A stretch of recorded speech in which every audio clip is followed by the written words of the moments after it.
Hello বন্ধুরা, আমি এখন ওয়াইআরএফ স্পাই ইউনিভার্সের আপকামিং সিনেমা আলফা তার ট্রেলারের রিয়াকশন দেবো। ট্রেলারটা যে আজকে আর সেটা জানতামও না, আমাকে তো সৌম্য বললো হঠাৎ করে, এবং তারপর বুঝে দেখলাম হ্যাঁ সত্যি ট্রেলার চলে এসেছে। বাট হলো কেমন সেটা নিয়ে কথা বলবো। অবশ্যই আলিয়া ভাট, ববি দেওয়াল রয়েছে, সঙ্গে শারবারি, অনিল কাপুরকে দেখা যাবে এবং একটা স্পেশাল ক্যামিও আছে, সেটাকে নিয়ে আলোচনা করছি। তো ছোট করে যদি গল্পটা বলি, যে আইডিয়া পাওয়া যাচ্ছে যে আলিয়া ভাটকে ছোটবেলায় সে নিয়ে এসেছিল তার মায়ের কাছ থেকে। মায়ের নাম ছিল জানকি, তার জন্য তার মেয়ের নাম দিয়েছে সীতা, এবং তাকে ট্রেনিং হিসাবে কাইন্ড অফ অ্যাসাসিন হিসাবে তাকে ট্রেন করছিল ববি দেওয়াল, যার সংস্থার নাম হলো আলফা। সেটা একটা বিশেষ উদ্দেশ্য, সে রয়ের এজেন্ট বানানোর জন্য সেই উদ্দেশ্যে এটা বানিয়েছিল। বাট পরে দেখা যাচ্ছে র সেটাকে অ্যাকসেপ্ট করছে না।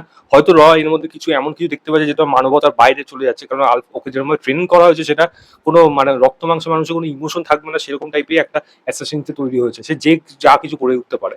তো সেই সময় আলফাকে র সেখান থেকে রিজেক্ট করেছে, এবং যেটা রাগ ববি দেওয়াল গিয়ে পড়ছে, এবং সে বলছে এবার এর জন্য কিন্তু ভুগতে হবে ইন্ডিয়াকে। আলিয়া ভাটকে যখন ট্রেনিং করেছিল, আলিয়া ভাটের সঙ্গে যখন দেখা করতে আসছে সেখানে শারবারিকে সম্ভবত র থেকে রিক্রুট করা হচ্ছে, এবং সে তাদের মোটামুটি হ্যান্ড টু হ্যান্ড ফাইট হচ্ছে, এবং তাকে গিয়ে যখন বোঝা যাচ্ছে যে এদের উদ্দেশ্যটা কি কি হতে পারে, তখন গিয়ে সেটা বাবার বিরুদ্ধে গিয়ে লড়তে শুরু করছে, এবং সেখানে গিয়ে তাদের ফেস অফটা কোন জায়গায় গিয়ে দাঁড়াচ্ছে সেটা নিয়ে আলটিমেটলি গল্পটা হবে। তো বাবা মেয়ে কাইন্ড অফ মানে পালিত বাবা হিসেবে যেরকম ভাবে গল্পটা থাকে, এবং যেরকম ভাবে রামায়ণের রেফারেন্স এনে সীতা, সীতা এখন অগ্নি পরীক্ষা দেবে, তার বাবাকে যেখানে দেখানো হচ্ছে যে তার রাবণ, সেটা লঙ্কা, মানে আলফা যে জায়গাটা পুরোপুরি রিক্রুট করা হয় তাকে লঙ্কা হিসেবে ধরা হচ্ছে। তো রেফারেন্স অনুযায়ী সেগুলো কিন্তু দেখতে ভালো লাগছে, লুক অ্যান্ড ফিল ভালো লাগছে, এবং অবশ্যই একটা জায়গায় আসবে যেখানে এদের শারবারি এবং আলিয়াকে ট্রেন করবে হলো ঋত্বিক, মানে কবিরের ক্যারেক্টারটা, লাস্টে একটা শর্টের চোখটা শুধু দেখা গেল। তো এটা দেখে আরো এক্সাইটেড আছি।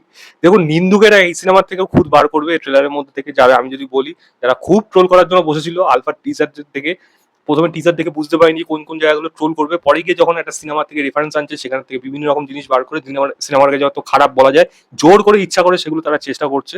যেহেতু ওয়াইএফ আগের সিনেমাগুলো তো সেরকম তারা মন জয় করতে পারেনি বলে জোর করে এই সিনেমাটাকে যাতে খারাপ করানো যায়, নেগেটিভ পাবলিসিটি করা যায়, সেই জিনিসটা তারা করার চেষ্টা করছে। এবারও সেটা করবে, এবং এবারে যে জিনিসটা করবে সেটা হলো, দেখুন গল্পের আইডিয়াটা এখান থেকে কিন্তু পাঠান থেকে অনেক বেশি ইন্সপায়ার করা আছে। ওখানে জিম ছিল, এখানে ববি দেওয়ালের ক্যারেক্টারটাও রয়েছে, সেও কিন্তু এই ইন্ডিয়ার বিরুদ্ধে বদলা করছে, ওই কাইন্ড অফ মানে বলা যায় অ্যাসাসিন হয়ে যাচ্ছে তাদের এগেনস্টে, মানে গোয়েন্দা দপ্তরের এগেনস্টে, কাইন্ড অফ ওরকমই গল্প। এবং শারবারির যদি কথা বলি, শারবারি ক্যারেক্টারটা এখানে সেরকমভাবে জায়গা পায়নি, টিজারে তো ছিলই না, ট্রেলারের মধ্যে তার গুরুত্ব যে কতটা, তাকে এবং আলিয়াকে দুজনকে যখন রাখা হচ্ছে অন ফ্রন্টে, তা আমি জানি না শারবারি ক্যারেক্টারটা পরে গিয়ে কোনো কিছু তার মধ্যে থেকে টুইস্ট বেরোয় নাকি, কিন্তু শারবারি ক্যারেক্টার থেকে আমার মনে হয় আরো কিছু জায়গা দরকার ছিল, এরকম বাবলি নেচার কাইন্ড অফ প্রত্যেকে অ্যাটলিস্ট বেরোনো দরকার ছিল। বাট বাকি বাদ দিলে ট্রেলারটা কিন্তু ঘ্যাম হয়েছে, এবং আলিয়া আবার যেরকম অ্যাকশন করছে, জিনিসটা করছে, এগুলো পরিষ্কার বোঝা যাচ্ছে পুরোপুরি ম্যাডনেস থাকতে চলে সিনেমাটায়। অ্যাকশন যেরকম, কোরিওগ্রাফ, ব্যাকগ্রাউন্ড মিউজিক, স্টাইলাইজেশন, সবকিছুর মধ্যে কিন্তু ওয়াইড এফ অন্যান্য সিনেমার থেকে কিন্তু অনেক বেশি আলাদা মনে হচ্ছে এই সিনেমাটাকে।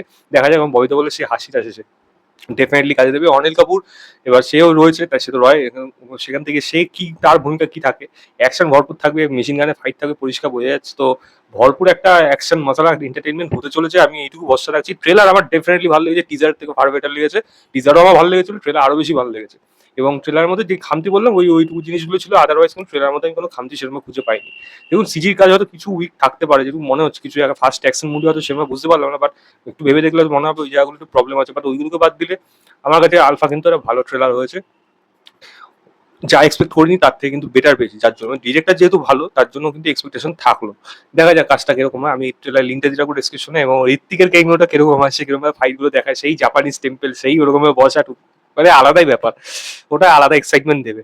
আমি আশা রাখবো এই সিনেমাটা বক্স অফিসে সফল হবে, এবং স্পাই ফ্র্যাঞ্চাইজি হয়তো আবারও ঘুরে দাঁড়াবে ওয়ার 2 ফ্লপ হয়ে যাওয়ার পর।